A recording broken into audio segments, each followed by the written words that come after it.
I Love Mortgage Brokering, episode 32. The only podcast for brokers by brokers. I Love Mortgage Brokering will inspire you to up your mortgage business. Join your host, Scott Peckford. Hi, Broker Nation. I am thrilled to introduce our guest today, Lisa Manwaring. Lisa is a mortgage broker with Mortgage Alliance. She's been a broker for 12 years and based out of Tsawwassen, BC. I am stoked to do this interview today. Lisa, are you ready to rock? Absolutely, I am. Awesome. Could you start by telling us a little bit about yourself?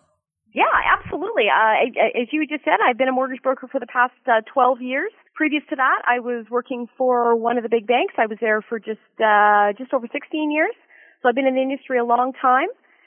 Love what I do, love the flexibility it gives me, and certainly this has been a challenging few years, which has made it very interesting for us in the mortgage broker world. So I always like to ask how you got into the mortgage business, because no one started as I'm sure when you were in kindergarten and they ask you what to be when you grow up, you didn't say mortgage broker. So what was your path to where you are today? No, I didn't. No, I said supermodel, but I'm only 5 feet, so much for that. Actually, my previous life working for a bank brought me into the mortgage broker world. I actually had a client who was a mortgage broker, and she used to tease me all the time and tell me that when I grew up, I was going to be a mortgage broker. And it was actually the birth of my son that brought me to it. It was the inflexibility of being a banker that took me over to mortgage brokering. And the attraction initially was the fact that I could set my own hours. It wasn't a 9-to-5 job. I can spend more time with my son. That's initially what brought me to it. It was a complete surprise when I eventually made the jump and opened up my own shop. But I love it. I absolutely love it. I couldn't imagine doing anything differently. I could never go back to banking ever again. And so when you initially left, how many years were you in banking? Just over 16 years. And when you made the jump to mortgage broker, was it easy? Was there what surprised you about switching from the banking, which is more an encompassing role, to mortgage brokering? I think it's putting on your entrepreneurial hat. I brought most of the skill set that I needed with me. Certainly there are things to learn as a mortgage broker versus a banker, but for me it was putting on that entrepreneur hat, taking away the structure that bank life has. I mean, certainly you still want to bring certain structure and processes into your business. I believe that's what does make a successful mortgage broker. But for me, there's an entrepreneurial spirit that we have. We are, in fact, our own business, which that took a little bit of time for me to take my banker hat off and put my broker hat on. Yeah, I love that too. I love being an entrepreneur. Someone once said to me, you wake up unemployed every day. And I think that's a great way to think of being an entrepreneur. I absolutely agree with you. So before we dive into your story, I like to ask about a success quote, because I love quotes, how they distill an idea or a concept down into something that's portable and you can take it with you and remind you. So can you share a quote that's really impacted your life or business? Yeah, absolutely. I'm a huge hockey fan. Anyone that knows me knows that I am a huge hockey nut. And there's a quote that Wayne Gretzky made that says, "You will not make 100% of the shots you don't take." And I have brought that into my business from the standpoint, you have to be somewhat fearless. You can't be afraid, whether it's to put yourself in front of a potential referral source or just asking a client for their business. I think the most important thing that we have to be is confident, and at some time we have to be fearless in order to be successful in this industry. Right. That's a great quote. You miss 100% of the shots you don't take. And so can you give me an example specifically of something that maybe you had a bit of apprehension about trying, but then you decided to step into it anyway?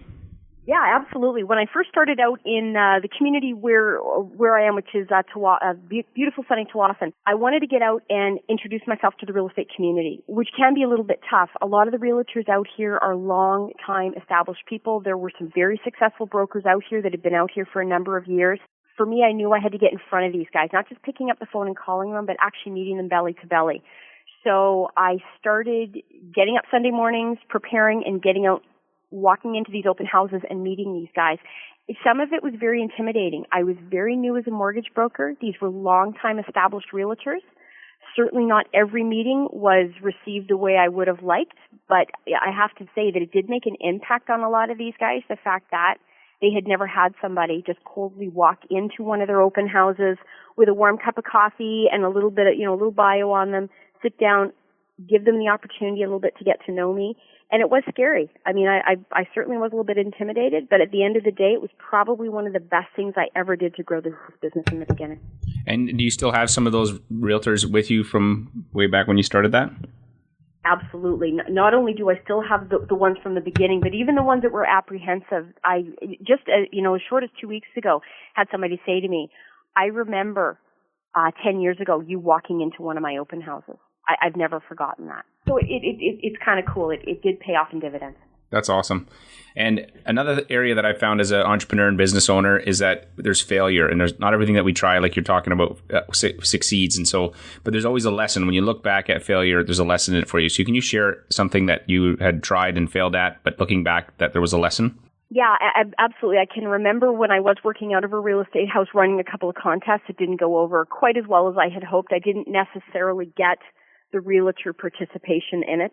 I had put a lot of, I think, time in my mind, this was going to be a fantastic sort of a contest. I had very few referrals off of it. It didn't turn into quite the success that I had hoped. And what I learned through that was, you need to be a little bit more consistent, I think, with some of these things. And you also have to really kind of target your market. Back then it was a contest to do with Apple, and it was, they could win a Mac computer, for example. We were looking initially at the very early generation iPhones. The problem that I had was I didn't really look at the market, because back then most of the tools that the realtors used were not Mac compatible. So for me, the lesson that I took away from that was I didn't think of the market before I decided, hey, this is what I'm going to provide for you guys, because there was really of no benefit to them. Right. Are you a Mac person? I am a Mac person, yes. Me too. So it's easy to get excited and think everybody's got to use our stuff, but maybe, if they're it's the coolest stuff ever. Look at all the neat stuff it'll do. But at the end of the day, most of the realtor programs, and even at that point, some of the MLS programs weren't supported on Mac. So now it's a different world. If I ran that contest today, it would probably be completely different. But certainly I did take away a lesson from that. Right. That's great. And I know, same with me, I've tried different scenarios, thank you programs and things, and it's always a experiment, and what you think in your mind or what would excite me doesn't always work as well. And so in that, though, like, you've obviously done this a few times over the years, had different types of campaigns. So can you share an example of a campaign or something you did that actually worked pretty well? Big screen TV. I brought a big screen TV into the office. I plugged it in. I had hockey running constantly. I had Canucks jerseys in behind it. Every time those guys came into the office, whether they were working in the office or dropping off deal sheets, dropping off keys, or whatever they were doing, there that TV sat. So it was amazing at how many referrals I got over that period of time. And, realtors like stuff. They do. They like the idea of getting stuff. And the fact that there was this, this monster TV sitting there in the reception area, that worked really, really well. And the fact, again, that it was around hockey season didn't hurt. Right. And they saw it every day walking by. It wasn't like that's a brilliant idea, actually. I love that. So if somebody's listening to this and they're in a real estate office, this is a free tip for you. Do that. Take Lisa's idea, because it's fantastic. Yeah, absolutely. Just, keep your eye on the Costco flyers, the London Drugs flyers, get a good sale and bring it in there. You'd be amazed. There were times that I came in there and there'd be 3 or 4 of them huddled around the TV, talking about different things. And the cool thing was a couple of them had my business cards in their hands, which I liked. Right. Awesome. I've noticed successful mortgage brokers always have systems and processes, and obviously from your banking background, they have some as well. But they're also willing to tweak and adjust those processes to get a better result. So can you share specifically about an administrative process that maybe wasn't working as well as you would like, and then an adjustment you made and the outcome you got? Yeah, for me, it's been maintenance of the database. For me, the most important tool that you have as a mortgage broker is a solid database. And in the beginning, I probably wasn't maintaining the information as well as I should have. That is a huge part of the business now, is ensuring the integrity of the information that goes into that database. It makes your mailers more effective. It makes your communication with your clients more effective. Any of my new brokers that come in, that's the first thing that I say to them is, from day one, make sure that you are maintaining and constantly adjusting and ensuring the accuracy of your client data. And so what program do you use for that? I actually do mine right off of Outlook. I find it handy. It's great for mail merging. We do a shared calendar through the Microsoft Cloud with my assistant, so they have access to everything. And it's worked very, very well for us. And isn't it interesting? I was just thinking as you were talking about how a new broker, when they don't have a ton of business, that they never take care of their database, even though they have the most time to possibly do it. And yet everybody who's been in the business, say 5+ years, is like, why didn't I do that when I started? What was I thinking? Right. So if you're new, like, do it now. Don't wait till you're 5 years in and then you got to go back and dig through it and try to make sense of it. That's exactly right. And you know what? Having, 3 birthdays and 2 anniversaries of mortgage dates in there, it's very easy. You're absolutely right. Do it right from the beginning, because it's amazing how many longtime brokers I've talked to said, "Oh, I've got to do that. I've got to start, getting cards out to clients, and I have to." And it's such a daunting task. Mm-hmm. If you start it from the beginning, it's very easy. So another area that successful brokers have is they have a sales process. So obviously they don't just show up and kind of just figure out what's going to happen. So can you share an example of a part of your sales process or your marketing that maybe wasn't working as well as you would like, and what kind of change you made and what sort of outcome you got? For me, my external marketing more has just been sticking to one or 2 things consistently. I do an ad in the Real Estate Weekly out here in South Delta, which has given me, brand recognition. If people are starting to look at homes, that's kind of the Bible. That's the first thing they're going to pick up. My name, my face, I've been in there continually now for well over 10 years, so people recognize me there. There are a few publications that I do support just so I have that ongoing. There's a couple of marketing material that the local paper does out here, Getting to Know You or Women in Business. I've always participated in those types of things as well. For me, it's been I was told early on, it's mostly about consistency, as opposed to running around and spending your ad dollars here, there, and everywhere, to pick a few different things and be in that on a constant basis. You'll probably get better recognition with your clients doing that. Right. And of those options, those things that you're doing, which one do you think has had the largest impact for you? I would say probably the Real Estate Weekly. The Real Estate paper has been really good. I've actually buddied up with a very good friend of mine who's a realtor out here. Our ads complement each other. There's sort of funky kind of a font. It's not the traditional sort of a thing that you would expect in a real estate paper. We've had very, very good response from it. So for anyone out there that's thinking about doing it, if you do have an agent that you potentially could pair up with, make the ads look somewhat similar. For me, the effect's been really good. I've had a lot of people compliment on it and say, "We love that ad. It looks really, really good." And can you like recall any business that came directly from it? Yeah, absolutely. I have had, even, a month ago, I've had somebody that said, "I've been looking at your picture and your ad in the real estate paper for the last 3 years. The minute that we were looking at walking away from our bank, because unfortunately we haven't been that happy, I said to my wife, I want to give this lady a call," which was great. I mean, this is exactly why we do it. Right. Awesome. So another thing that I've talking to all these mortgage brokers is there's this theme of the need to diversify your income. And there's kind of, in my mind, so far, I've seen 2 camps forming. There's one camp that says, yes, you need to diversify. We need to get, share of wallet. We build trust. We can. And then there's another camp that says, no, just stick to mortgage brokering. And I'm just wondering which camp you fall in, or what your thoughts are on diversifying your income. And if you are sort of diversifying, what area are you focusing on? For me, in order to bring additional income, whether it be into the business or into the franchise, as long as it has a value add to the client. So certainly insurance sales, if beneficial, I will always give the clients a couple of options. If we are in a position to sell them insurance, certainly that is residual income, which is great. It has to make sense for the customer. That would probably be at this point about it for me. Unfortunately, we have not seen a lot of success in Canada with the trailer fee lenders. I in theory, I liked what they had to offer. Unfortunately, there wasn't a lot of traction with them. So yeah, that's probably about it for us. The other option for me, I guess, would be winning the lottery. Yeah, exactly. That's awesome.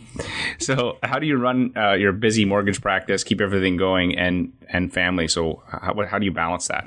I would say probably early to bed, lots of coffee for me. Because I started this when I was very young, my son doesn't really know anything differently. My business is somewhat of an extension of me. Organization.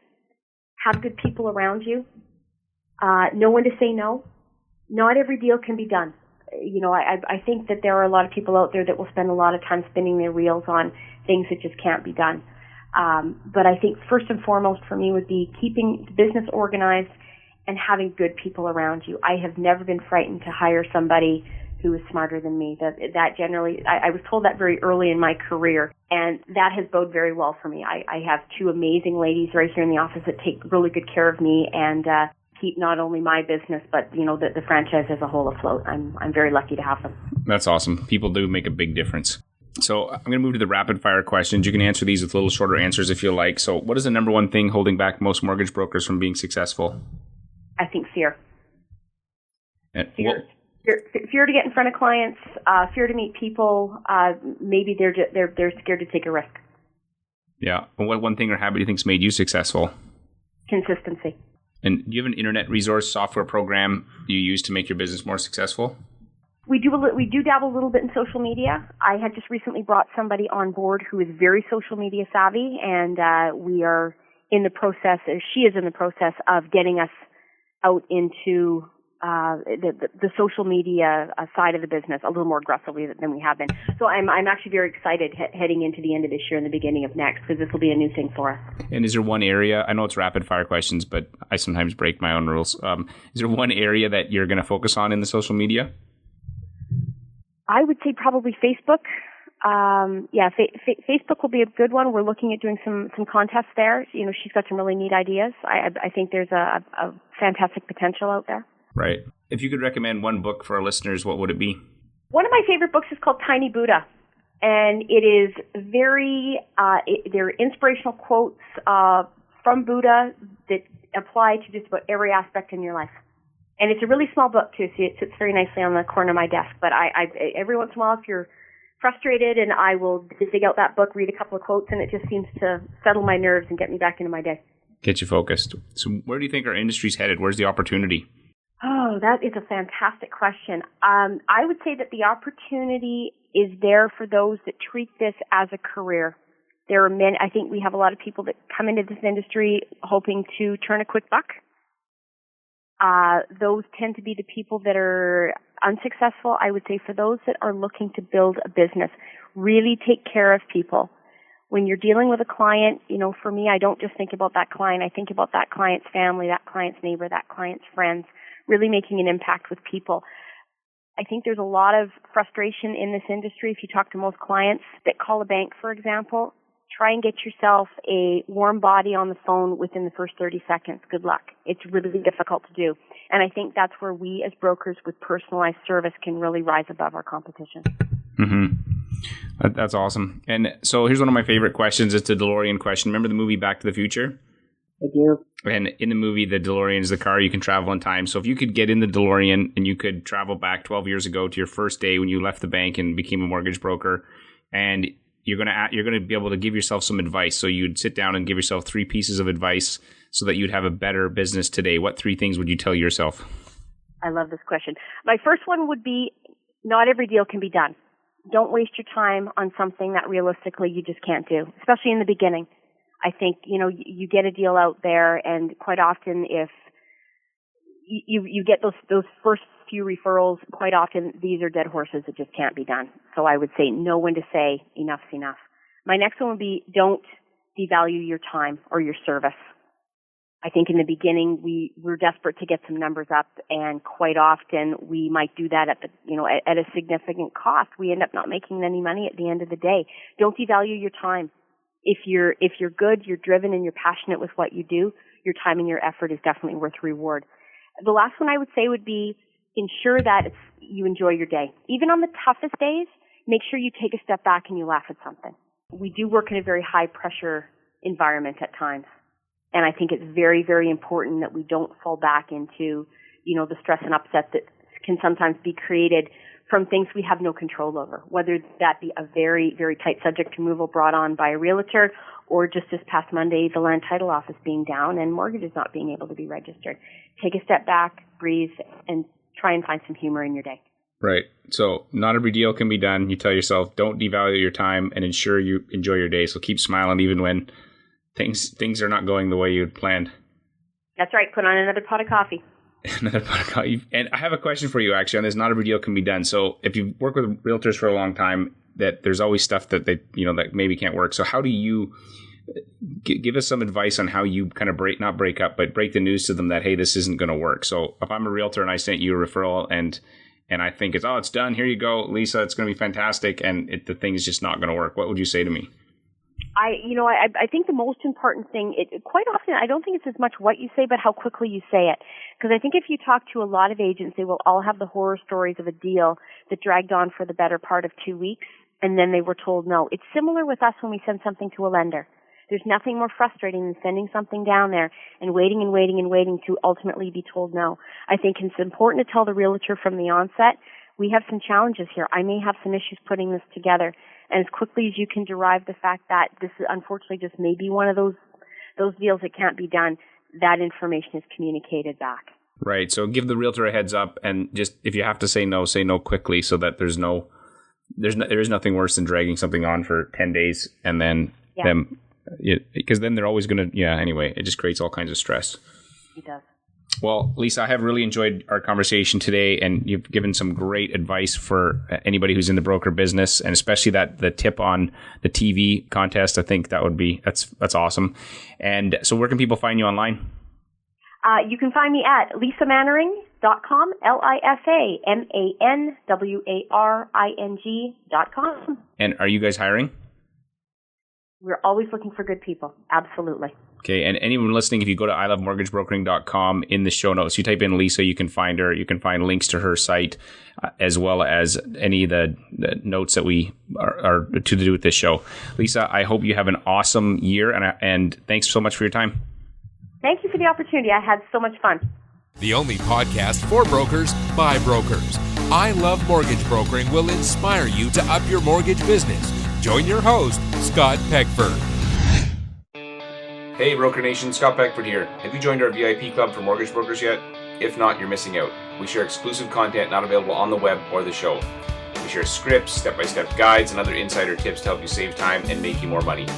I can't tell you how many times after I turn off the recorder, a guest starts sharing some awesome advice or a script or a tip, and I take the best of this and share it with my VIPs. If you want to get on the list, visit ilovemortgagebrokering.com/VIP. That's ilovemortgagebrokering.com/VIP. Oh, and one other thing. Since this is exclusively for mortgage brokers, there is a skill testing question. Good luck, and I hope you continue to rock your mortgage biz.